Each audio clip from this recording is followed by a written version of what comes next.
யாழின் குரல் குடும்பத்தினருக்கு வணக்கம். ஒரு காலத்துல மலைகளால சூழப்பட்ட ஒரு பசுமையான கிராமம் இருந்துச்சு. அந்த கிராமத்தோட பேரு அமுதவனம். அந்த கிராமத்துல ஒரே ஒருத்தர் மட்டும் மத்தவங்களை விட கொஞ்சம் வித்தியாசமா இருந்தாரு. அவரோட பேரு ராமு. ராமு ஒரு ஏழை விவசாயி.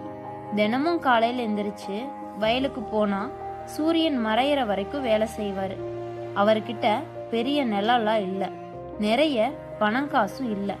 ஆனா அவர்கிட்ட இருந்த ஒரு பெரிய செல்வம்னா நேர்மை.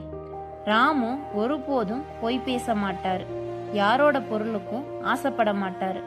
அதனாலேயே அந்த கிராமத்து மக்கள் அவரை பார்த்து இப்படியே இருந்தா எப்படி வாழ்க்கையில முன்னேறதுன்னு சொல்லி கேலி கிண்டல் செஞ்சாங்க. வழக்கம் போல ஒரு நாள் ராமு வயல்ல வேலை செஞ்சிட்டு இருந்தாரு. அப்போ மண்ல ஏதோ ஒண்ணு மின்னுச்சு. அதை அவரு எடுத்து பார்த்தாரு. அது தங்க காசு நிறைஞ்ச ஒரு சின்ன பை. ராமு வியந்து பார்த்தாரு. அவரு அவ்வளோ காசுகளை வாழ்நாள்ல பார்த்ததே இல்லை. ஒரு நிமிஷம் அவர் மனசுல ஒரு எண்ணம் வந்துச்சு. இந்த பணம் இருந்தா என் குடும்பம் சந்தோஷமா வாழும், கடன் எல்லாம் தீந்துரும்.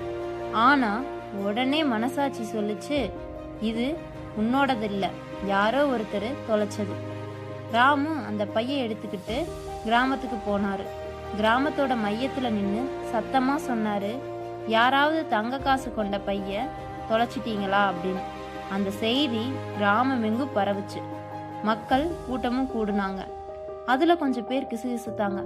இவர் ஏன் இப்படி இருக்காரு, அது யாருக்குமே தெரியாம தானே இருக்கு, அதை அவரே வச்சுக்கலாம்ல அப்படி பேசினாங்க. அதெல்லாம் கேட்ட ராமு கேட்காத போல நின்னுக்கிட்டாரு. அப்போ அங்க வந்த கிராமத்தோட பண்ணையாரு அது என்னோடதுன்னு சொன்னாரு. அந்த பையில என்ன இருக்குதுன்னு ராமு கேட்டாரு. அதற்கு பண்ணையாரு தங்க காசுகளும் அது மேல என்னோட அடையாள சின்னமும் இருக்குதுன்னு சொன்னாரு. ராமு பைய திறந்து காட்டினாரு. அது சரியா இருந்துச்சு. அந்த கணம் பண்ணையார் கண்ணுல கண்ணீர் வந்துச்சு. பண்ணையார் அனைவரோட முன்னிலையிலும் சொன்னாரு, இந்த பணம் என்னோட மகள் கல்யாணத்துக்காக சேர்த்து வச்சது, அத தொலைச்சிட்டனேன்னு சொல்லி மனமுடைஞ்சிருந்தேன். அது இந்த ராமுவோட நேர்மையால எனக்கு திரும்ப கிடைச்சிருச்சு. இந்த தங்க நாணயங்களை நீ பரிசா வச்சுக்கோன்னு ராமுட்ட கொடுத்தாரு. ஆனா ராமு, மன்னிக்கவும் ஐயா, நான் செஞ்சது என் கடமை, இதுக்கு பரிசெல்லாம் வேண்டான்னு சொல்லிட்டாரு. அந்த வார்த்தைகளை கேட்ட கிராமமே அமைதியாயிடுச்சு.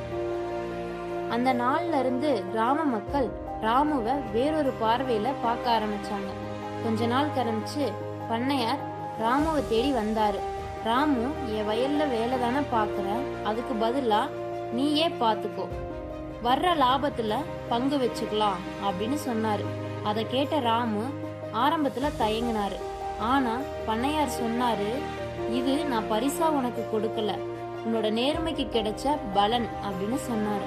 ராமுவும் சரிங்க ஐயா, நான் பாத்துக்கிறேன் அப்படின்னு சொல்லி ஒப்புக்கொண்டாரு. ராமு அந்த நாள்ல இருந்து கடினமா உழைக்க ஆரம்பிச்சாரு. நேர்மையா கணக்கு வழக்கும் பார்த்தாரு, யாரையும் ஏமாத்தல.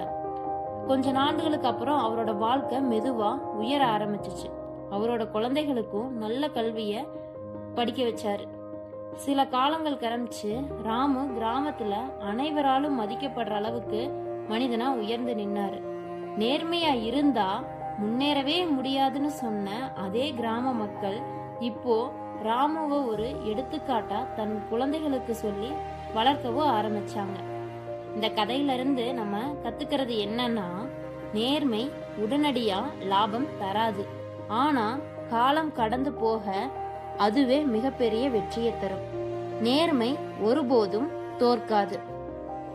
இந்த கதை உங்களுக்கு பிடிச்சிருந்தா லைக் பண்ணுங்க, ஷேர் பண்ணுங்க, சப்ஸ்கிரைப் பண்ணுங்க. தேங்க்ஸ் ஃபார் வாட்சிங் யாழின் குரல்.